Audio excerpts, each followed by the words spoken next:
9 अगस्त 2022 को हमने एक राष्ट्रव्यापी तीसरी रथ यात्रा देश में आर्थिक आधार पर आरक्षण को लागू करवाने के लिए सभी जातियों के आरक्षित और अनारक्षित जातियों के गरीब लोगों को आरक्षण दिलाने के लिए, जातिगत आरक्षण को समाप्त करने के लिए जम्मू से शुरू की है, जो पंजाब, हिमाचल, उत्तराखंड, हरियाणा, वेस्टर्न यूपी, राजस्थान होते हुए मध्य प्रदेश में आई है। यहाँ से महाराष्ट्र, उड़ीसा, बंगाल, छत्तीसगढ़, झारखंड, बिहार होते हुए 7 अक्टूबर को दिल्ली में इसका पहले फेज का समापन होगा।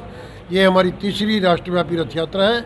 इसमें पहली मांग है देश में आर्थिक आधार पर आरक्षण हो और दूसरी मांग है सामाजिक समरसता का माहौल हो, क्योंकि ये दोनों मांगें जो हैं एक ही सिक्के के दो पहलू हैं।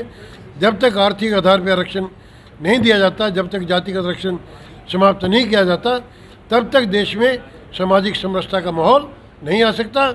और जब तक सामाजिक समरसता का माहौल नहीं आएगा, ना देश मजबूत होगा, ना राष्ट्र मजबूत होगा, ना हम और आप सभी मजबूत होंगे।